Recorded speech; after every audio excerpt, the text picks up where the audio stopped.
What's up, guys? I got a brand new video for you today. We're looking at this guy, the GH5, because they just announced new firmware for it, version 2.0, and they've been hinting at this firmware for a really long time, and I'm stoked that it finally came out because the biggest thing I'm excited about is the codecs and having something that's such a high bit rate, 400 megabits per second, 4K, 10-bit 422. They have DCI versions of it, and then they have also the UHD versions of it, so you don't have to shoot in DCI 4K. So that's pretty sweet. They've upped the autofocus system in it. The continuous autofocus is better. I did do my tests already between version 1 and version 2. I'm not going to say that they're that much better, but they seem to be a little bit better. We'll get into that later. And there's a few other things they added. There's a big list here of things that they actually added. They improved the performance in the 6K photo and the 4K photo. I did not try that. Obviously, they added the all intra video codec, 4K, 400 megabits per second. 4K HDR video recording with the HGL, so the hybrid log gamma. I'll show you that profile later. That only works in the higher bitrate video codecs. They've also added 6K anamorphic mode, so you can shoot in anamorphic, and it's 6K. Technically, it's not 6K, but I think once you de-squeeze it, it becomes 6K. They've also added that in 10-bit 422. They've also added in-body stabilization for the anamorphic mode, and they've also added some other stuff to the in-body stabilization called Lock IS. I'll show that later because that's actually pretty cool. And they added a bunch of other little things, like they added framing markers, so if you wanted to shoot in like 235, they put little markers on there. That's something the camera didn't have, which is cool to have. And yeah, let's get right into the autofocus tests because I spent most of my day doing them, and it's super frustrating because it just takes a lot of time. So you'll probably see a box around my face, but the question is it actually going to focus on my face? Because from my test, it never really worked, and I feel like I'm wasting my time because on version 1, this didn't even really work. But if there's a box around my face and a crosshair on my eye, that means that the software is actually really good at tracking faces. The problem is the hardware can't keep up, I think, but we'll see in the new firmware if that fixes it or not. No idea if it's in focus, I can't tell because I'm recording the back of the screen, but you can tell. All right, it is really cold today for some unknown reason. All right, continuous autofocus, face tracking with custom settings. This branch is gonna drive me nuts. Does this work? I don't know. Is it focusing on me? That's the big question. I just played back the last test and it actually works better than I thought. I have a feeling that the custom settings don't really help, but we'll see what it's doing here. All right, I'm gonna switch to a different mode. I might try 2 more different modes and then we'll switch to the new firmware. So this now isn't tracking face, it's just tracking random movement in the frame. It could decide to randomly focus on this tree branch moving, I don't know. But I've never found 255 area to work too well unless you're filling the entire frame like this. I'm using the 12 to 35 version 2. And I got this lens because it's supposed to be pretty good at autofocus. And we'll see if it actually works. All right, so this is custom multi with the center cluster of autofocus points. As long as I stay dead center in the frame, it shouldn't be too bad. This mode actually works pretty well. Can't tell if it's actually focusing. And one of the problems I found in this mode is that there was a lot of pulsing behind. I might actually have to switch locations to show that, but it will randomly start pulsing. All right, let's try the next mode. Okay, so this is just set to one area, so it's gonna focus dead middle, kind of like custom multi. The only difference with custom multi is that you can actually move more area around in a bigger area. This is just gonna be the center box. And I found that this works pretty good. For me, this works the best on Sony cameras. Should be pretty decent, I don't know. Guess I can move a little faster. This one I have a little bit more faith in. All right, so this is basically all I wanted to test on the old firmware to the new firmware, because a lot of the other features that have been added to the new firmware aren't even in this firmware, like the higher bit rate, which is something I really want to test out next. But first we got to get through these autofocus tests because that's all people seem to really care about. All right. Okay, so updating the firmware. After you've got the firmware installed on your memory card, you're gonna put that in. You got to make sure that you have a fresh battery that's fully charged, because it needs to have a full charge. So we're going to click on, and then we're going to hold the play button down. It's going to say please wait. And it's going to ask us to update the body firmware to version 2. Click yes, and now it's updating.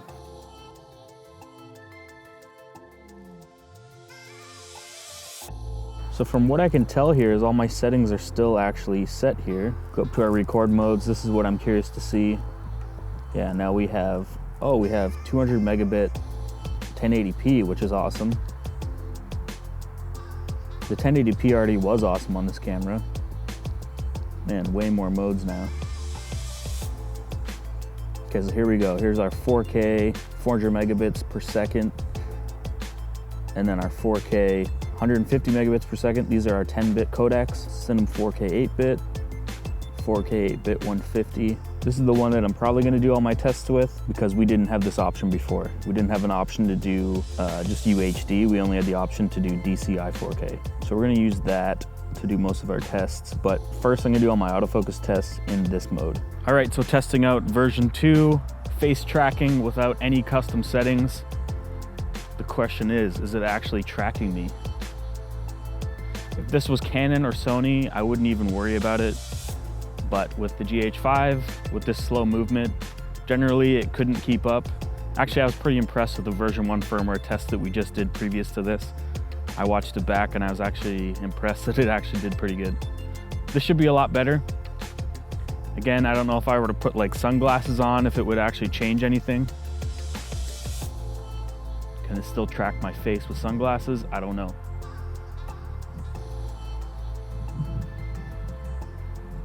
Sometimes I wear sunglasses on camera. Sometimes I want to be in the shot with sunglasses on. All right, let's try it now with custom settings. All right, so this is face tracking with the custom settings that I found that seem to work the best for the last firmware. It's +4 on the speed and +2 on sensitivity. I have no idea if it's tracking me or not. I'll walk a little bit faster towards the camera. That's something that like the dual pixel autofocus on Canon wouldn't even have a problem with. But we're talking about the GH5, so if things are improved, I'll be impressed.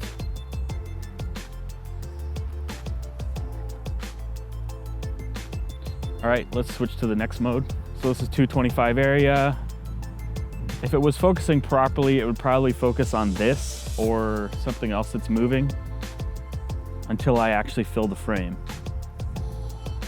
But I have no idea what it's doing right now. I won't know until I get back to my computer. Right, this is custom multi. Pretty much only the center cluster will be able to focus on me. Now I set this up here because I kind of wanted some random stuff in the shot so that it was not just me only on a white backdrop. Because not everybody's gonna be shooting in the studio like that. All right, let's go to the next mode. This mode always worked the best for me on the original firmware. I don't know if that's the same for this firmware.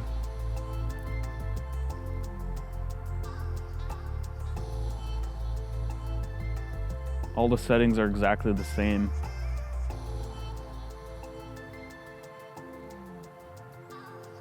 All right, okay, so we're now recording in 60 FPS. All right, so we're now recording in 60 FPS. You're only gonna be watching it on a 24 frame video, but this is where they said that the autofocus wasn't as good. It works the best at 24 frames per second. And I don't know. This is the center point. I'm gonna switch it up for face tracking. I'm not gonna go through all the different modes. All right, I'm gonna go to face tracking now. This is 60 frames per second, UHD, face tracking. Whether it's tracking my face, I have no idea.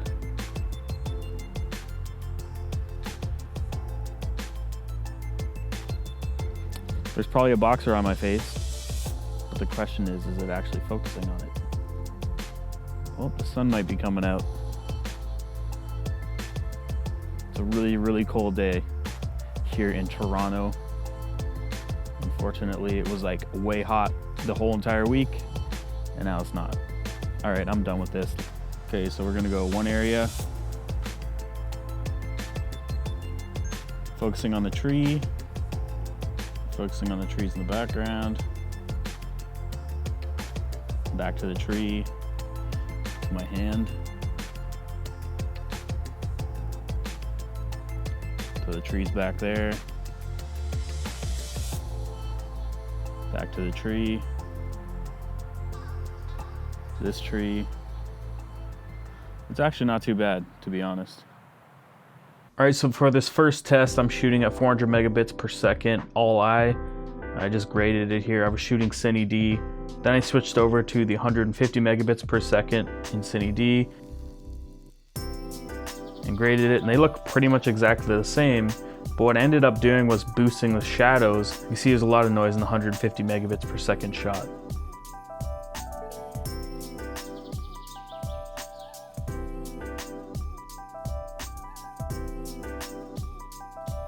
Now taking a look at some dynamic range, shooting vlog here, 400 megabits per second.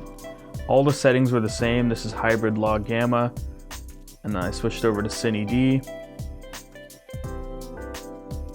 And you can definitely see how each profile handles shadows and highlights. Now stacking them up side by side, I was able to grade them all so that they kind of matched. And as you can see, I find that the hybrid log gamma has kind of weird blue in the sky.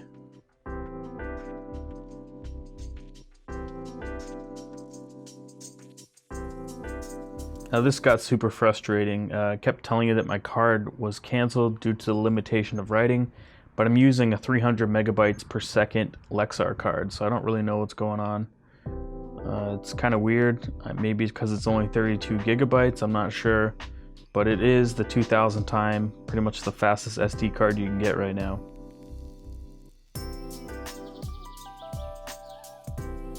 Alright, so switching into anamorphic mode, you can see now that we have 10-bit 422 400 megabits per second in anamorphic.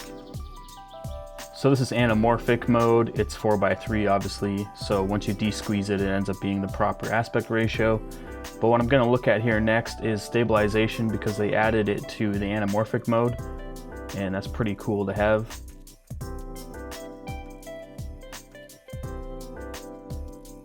But what I really want to look at is the IS lock.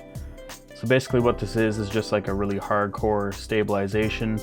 Using the in-body stabilization and the lens stabilization, you get really steady shots. This is with it off. Still has in-body stabilization, and then once you turn it on, it's really, really steady.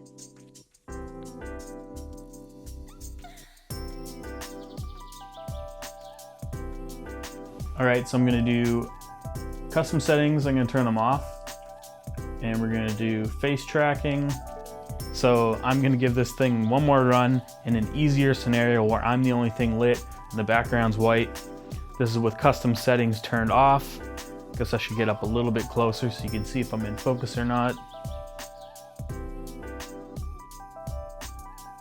Can't tell if it's doing a better job or not. Okay, so I'm gonna turn the custom settings on. These are my settings that work well on version 1 firmware. Face tracking. All right, so this is face tracking with the custom settings turned on. And some people that want to defend the camera because they love it so much will probably say I don't have my settings right, and that's fine, but I'm not going to spend my hours and hours trying to change the settings. And other people might say I'm moving too fast. Well, if you're using Canon or Sony or even Fuji for that matter, it would easily track me moving at this speed. Can't tell if it's focusing, I have no idea. Maybe it's got me in focus, I don't know. It should. The background's completely white. Alright guys, so those are the tests. Obviously the autofocusing is a little bit better in some areas and maybe not in others. But it just dawned on me that this camera is only 2,000 bucks. And they just added all this stuff to it, which is insane. Adding that codec to it, which almost brings it up into a cinema camera level, even though the sensor's smaller. But the fact that you can shoot 4K, 422, 10-bit internally at 400 megabits per second, that's insane. That's basically what you get when you shoot with the Atomos Ninja Inferno, shooting the ProRes, and I actually find that the files play back as well as ProRes. There's a huge improvement playing these files back over the 150 megabits per second. That stuff didn't really run too well. And now we've got kind of more of a true 10-bit video camera, because now we have those higher codecs containing way more data, and that's what you need when you're shooting 10-bit. Now, I had my issue here with shooting on this card, the Lexar 2000 times cards, which are 300 megabytes a second. I'm not sure if that's actually right speed. It may be lower, it might be like 280, but that's pretty much on par with SanDisk's cards. I was watching another video, and in the comments people were saying that they're 1000 time cards, so the 150 megabytes per second cards were working. So I don't know what's going on here. I formatted the card in the camera, so it's, it's in its format. So I don't really know what's going on. This is only 32 gigabytes, so I don't know if I had a higher gigabyte card, like 64 gigabytes or 128. I wouldn't have an issue, but I can only record up to 19 seconds. So I don't know what's going on there. I gotta get a faster card, I guess, which is stupid because this is already pretty much as fast as you can get. Anyway, I'm gonna have to figure that out because that's weird. Obviously, if you can record to the faster cards, that's awesome. Now watching Tony Northrup's review of the new firmware that he put out last night. The guy's fast. I mean, I was on it as quick as I could, but I had a lot of stuff to do today, so this video is getting out like 2 days later than it should have. But on his review, he was talking about the lock-on IS, which is the more like hardcore stabilized mode. And I think that only works if you have a stabilized lens and obviously the GH5. I found that it was actually pretty good. I found it was actually really smooth. And if you steady yourself up, it's almost like a tripod. It's pretty crazy. And I did find that it had some random weird jerkiness to it, but not nearly as bad as what Tony showed in his video. And I think it has more to do with the lens probably, and it works pretty good with this. Now obviously at the start of the video I talked about how they added the markers and the marking for framing up your shots, and obviously being able to have markers for 235 and stuff like that is pretty awesome to have on the camera. And it could have been a little bit brighter. They're kind of light, to be honest. Something like the small HD, I can kind of like adjust the opacity of them, and that would have been nice to have on here, but it's still cool to have on the camera. Now I can't talk too much about the improved image quality on the codecs. Obviously it's massively improved, but I haven't had enough time to shoot with that yet. And if I get a video project that's more high budget, this is going to be a pretty good B cam to the C200 that I'm shooting with right now. If I'm shooting raw with that, I'm going to be getting 10-bit 422, 400 megabits per second. I don't need the Ninja Inferno. I can shoot straight to the card, and that's going to be sweet. Looking at Vlog versus HLG, they are pretty different, and I found that the color tone is way different on HLG than it is even on something like Cine D to Vlog. And taking a look at the tests previously, you can tell that the colors are a little bit wonky, in my opinion. Maybe I need a little bit more time grading with it, but I found that there wasn't a lot of shadow room to move like there is in Vlog, but maybe it'll help with working around having a lot of noise in the image. I need more testing on that, but this is kind of just my first look at the new firmware, and hopefully it gives you a better idea of what they've done to this camera. $2,000 camera, it's just getting better and better. If you're shooting video, if you need like a B cam or maybe your first A cam for smaller budget stuff, this bad boy is a major steal of a deal. I just think it's pretty crazy that they can pack all this into a $2,000 camera and that it's still $2,000, unlike Canon adding C-Log to the 5D Mark IV and making it cost more. They're doing it for free, making this camera better. I like what I'm seeing because that's what Fuji does. And yeah, if you like this video, give it a thumbs up. If you dislike this video, give it a thumbs down twice. See you in the next one.